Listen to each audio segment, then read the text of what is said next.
Porque Fluminense ya está en cuartos de final con esa inesperada victoria. Así se vivía hasta la locura que había en las playas de Río de Janeiro. The Brazilian team to get the opportunity to play against the Europa team and show how they can compete. I asked in the beginning, Fluminense can compete, and they compete well. That's perfect. Thiago Silva was playing like he was lying down in Cabana Beach with a glass of red wine with a fat cigar. There was no threat. Yeah, this is a big win. Let's not forget Inter. I mean, a few months ago, a month ago or something like that, they played the Champions League final. They knocked out Barcelona. I mean, this is a massive win for Fluminense. Con Iñaki Villalón, locura. Iñaki, buenas noches en Brasil con esa inesperada victoria. Efectivamente, Diego, buenas noches. Quiero que veáis la locura en las playas de Río de Janeiro después de esa clasificación de...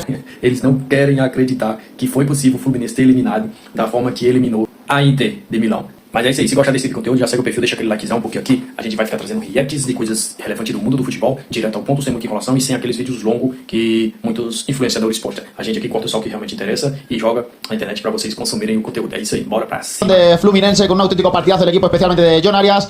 Así se vivía hasta la locura que había en las playas de Río de Janeiro después de esa clasificación histórica de Fluminense contra el subcampeón de la Champions League, contra el Inter de Milán.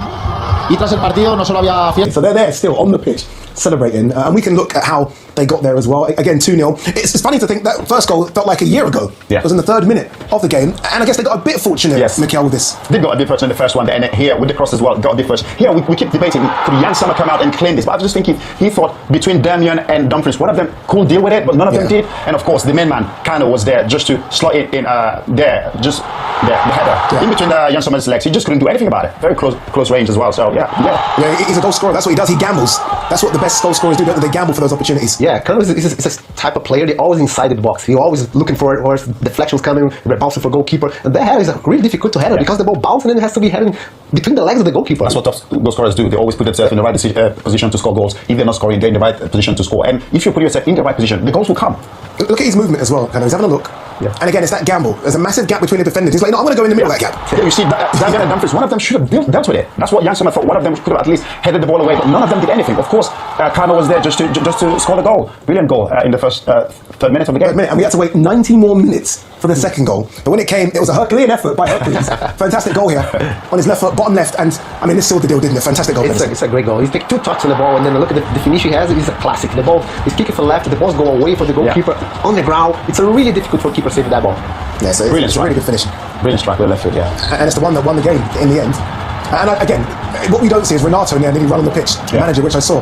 But again, that's what won the game. Inter did have their chances. I mean, they're going to have to blame themselves. I mean, they didn't start the game well. Obviously, they have to blame themselves. I thought until from minute 1 to minute 70, 80, I thought Thiago Silva was playing like he was lying down in Cabana Beach with a glass of red wine with a fat cigar. There was no threat. Nothing happened to him. But then when Inter made those changes, they started threatening, and that's when they got those chances in the later stages of the game. Like I said, there was no threat until about 87 minutes when then Inter started with those threats, obviously, with the changes they made. Yeah, he looked really good. As we did say before that interview, Inter Milan did have some fantastic chances and opportunities as well. Let's have a quick look at Thiago Silva, actually, and what he did in that game. Again, we were speaking about him doing this for 96 minutes. We did have a camera follow Thiago Silva throughout the pitch, and Clever, he just controls, doesn't he? He just controls the whole game. But he does that really well. I mean, fantastic. He looks at himself, really, what you can tell there. He looks really in shape. And when you play 3 at the back, that is where you can see the best of him. I think that's the same position he played when he was at Chelsea. There's always get 2 young guys beside him that he can control, that he can push about. Just get him to stay in that midfield where he can control in the middle of the defense, where he can control everything. Absolutely superb performance from him today. How's he thought of in Brazil? I mean, is he thought of as one of the best defenders ever for Brazil? He's the best. He's the top. Yeah. Especially when 40 years old, no? Especially on the League of Brazil, have so many technical players. It's really difficult to play in Brazil because the players in Brazil, they have so much quality. They like on a 1v1. And then the Fluminense in Brazil normally play with 2 center backs. No, the decision for Renato to put a 3, it's a massive for Thiago because, like you said, he's protecting him. Yeah, this is a big win. Let's not forget Inter. I mean, a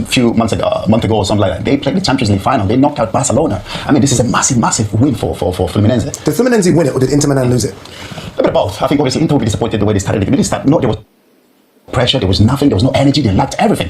Until they made those, I think probably Chivo will look at it and felt, that was my mistake. Yeah, of course. Thuram probably shouldn't have started the game. And it took him a long time to take him off. And then started to create those chances, but a little bit too late, I thought it was. How fun game. You said, to be fair, you said Copacabana Beach was going to be packed and busy. Yeah. I mean, that's how Thiago Silva played tonight until the 80 minutes. Yeah. Fantastic game. I mean, but Inter, I think they'll be kicking themselves tonight, thinking they didn't start the game well. There's going to be a few regrets, but of course, take nothing away from Lenz. They stuck to their game plan. They applied the game plan, and they deserve winners tonight. Yeah, I mean, Renato, we spoke about him, the experience. He's been at the club 5 times prior. He knows the club well, and it was a fantastic game plan because they defended so well, but then they went, and when they went in numbers. Yeah, I think one thing I said earlier, like Renato Gaúcho, it's a really like a confidence the way this player can play. You know, that's why he's decided for play 3 in the back. That's why he's put a perfect plan to stop like Inter. Even though Inter gets a lot of opportunity, but the way he's decided it's a great. And then how he celebrates, it's amazing. They did have a lot of chances towards the end of the game, and they didn't take him. So they'll be disappointed, obviously. But they didn't start the game well. If you don't start games like this well, you then have to regret it at the end of the game. But just when we thought, okay, are they going to come back to the game? Are they going to equalize and probably take it to the extra time? But of course, that finish from Hercules was absolutely fantastic. Yeah, should we see some of those Inter chances? Let's have a look. Quite a few of them as well. Sometimes his style of play is a little bit boring. You need to sometimes be a bit more pragmatic, you know, in the way they play. A bit more, Expansive. Yeah, exactly. Freedom. But it's just boring, tight. Until he made those chances, you couldn't see them. But after those chances, after those substitution, we started to see a bit more of Inter, obviously, with the chances they created. But I just think it was a little too late for them. Yeah, there was another chance as well for De Vrij early in the game. Hide his frustration. he wants to say a few more words, but look, it is what it is. In the end, it is Fluminense who go through. Again, deservedly so. Right? They did look fantastic. It's good for South America team. It's good for the fans. You know, you see like how the fans enjoy. They celebrate well. I think to Brazilian team to get the opportunity to play against the Europa team and show like how they can compete. I asked in the beginning, Fluminense can compete, and they compete well. That's perfect. And for Inter, the disappointing end of the season just made it even worse for them. I was going to ask that with Inter. Again, we spoke before the show about this is a team that were on cusp of doing something so special. And in the end, they have no trophies to show for the season. Like Kivu has come in, right? Is he going to get money to spend? Does he need to sell some players? What do you think happens? That's the thing. I think he needs to refresh in this team. I think it's an aging team. You can see obviously he needs to bring in some young players, some good young players, talented players, fresh legs that can be able to take them to the next level. Yes, they are a good team. Lautaro Martinez, he needs a bit of help. He can't do it alone. He needs somebody who can come in and help him in terms of scoring goals, creating chances. Hopefully they can back Kivu. I think but he needs to be more expansive the way he plays. É isso aí, rapaziada. Gostou do conteúdo? Já deixa o likezão aí, segue o perfil, porque aqui a gente vai ficar postando só esse tipo de corte direto ao ponto, sem muita enrolação. Chega de estar assistindo vídeo longo, segue o E Daí Postei React, porque aqui a gente terá sempre vídeos atualizados todos os dias. Bora pra cima!